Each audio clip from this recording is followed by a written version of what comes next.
V nedeljo 29.11. se je na Glavnem trgu odprlo drsališče.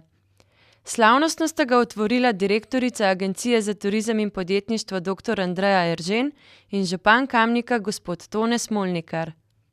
Danes se je otvorilo drsališče v Kamniku. Kaj to pomeni za center Kamnika? Jaz mislim, da današnji obisk drsališča zagotovo dokazuje, da samo drsališče kot projekt decembrski je zagotovo enega velikega pomena za Kamnik. Se z njim dosežemo to, kar smo vedno želeli, pač da oživimo staro mestno jedro in da dogajanje pripeljemo tukaj direktno v center mesta. Kdaj pa bodo Kamničani lahko drsali? Ja, drsališče bo odprto do 18. januarja, tako nekako na podlagi izkušenj iz preteklih let smo se odločili, da je pač drsališče odprto še 2 tedna v januarju. Kaj si bodo lahko Kamničani sposodili drsalke? Ja, letos smo na Agenciji za turizem in podjetništvo kupili še nekaj več drsalk, tako da jih imamo tam nekje okrog 35 parov drsalk, da si jih lahko Kamničani sposodijo, tako da vseh številk, od tistih najmanjših za najmanjše in potem tudi večje številke.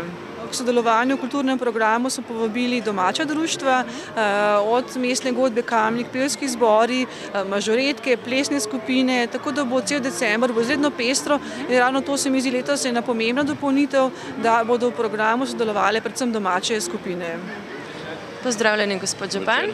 Danes se je otvorilo drsališče v Kamniku, pričakujete veliko obiska? Ja, že prvi večer ob otvoritvi se je zbralo toliko mladih drsalcev in tudi starejših, da je težko verjeti. To pa pomeni, da smo pravilno ugotavljali že lani, da se je drsališče prijelo, pravzaprav že pred 2 letoma, zato smo se lani odločili, da to drsališče kupimo.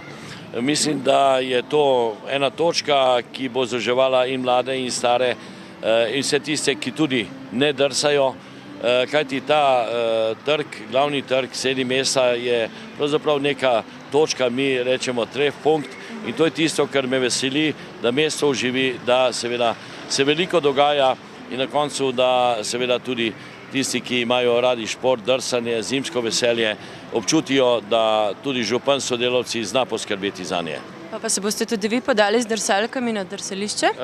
Še razmišljam, drsalke imam, ampak so že zgodovinske, tako da bo potrebno odločiti ali županovati ali pa riskirati pa kakšno nogo zlomiti na tem drsališču.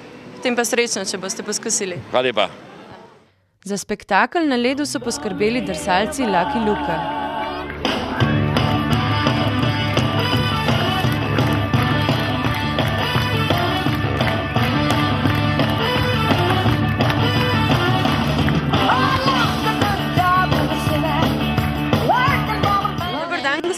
Vi ste sodelovali v predstavi, že dolgo drsate? Ja, že kar dolgo, ja. Koliko truda pa ste vložili v to?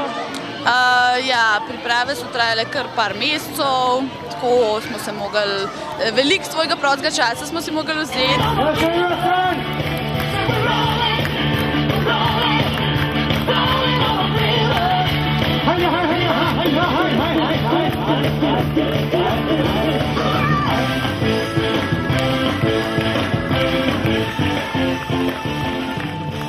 Otvoritev je obiskalo mnogo Kamničanov, ki so bili nad drsališčem navdušeni. A ti všeč drsališče? Ja, ful. A si že kaj padla danes? Ja, 2-krat. Velikokrat drsaš? Ja, lahko bi se rekel, da temu tako nekako, ja. A si že kdaj padla danes? Danes še ne upam, pa tudi da ne bom. Tako da včeraj je bilo tako navdušenje, da smo morali ob 11. zvečer priti pogledati, če je let pripravljen. Ker otrok nekje drsa. In mi je samo naročil čaj. Tako da ja, super. Lepo. Hvala. Super je. Tukaj sem pa jaz stalni gost. Ja. Od začetka do konca. Sem škoda, da je sem do 15. januarja. Pa ste že kdaj padali danes mogoče? Jaz še ne. Enkrat. Ona skor. Ja, ko me on skor spotaknil. Rade drsate? Ja. A ste vsak dan na drsališču? Tako. Ja. Pa kakšne fante tle spoznate mogoče? Ne. A nimate rade fantov? No. Ne. Pa ste prišli sem zaradi punc mogoče? Ne. Ja. A ti že imaš kjer ogledano? Ja. Kje pa je, a jo pokažeš? Karolina. Se lahko poveš njeno ime? Ne. Pa boste vsak dan prihajali sem? Ja. Če ne bo šole. Ja, ste pripeljali otroke na drsališče? Tako je, ja. Mislim, da ne bomo mogli vsak dan zaradi drugih obveznosti, vsekakor pa največkrat, kar je možno. Pa radi drsate skupaj? Ja, moram reči, da je tole drsališče močno pripomoglo k našemu znanju drsanja. Pa boste še večkrat pršali? Seveda. Najlepša hvala. Drsališče bo odprto vsak dan do sredine januarja. Na voljo bo izposoja drsalk, tekom meseca pa se bo odvilo mnogo dogodkov.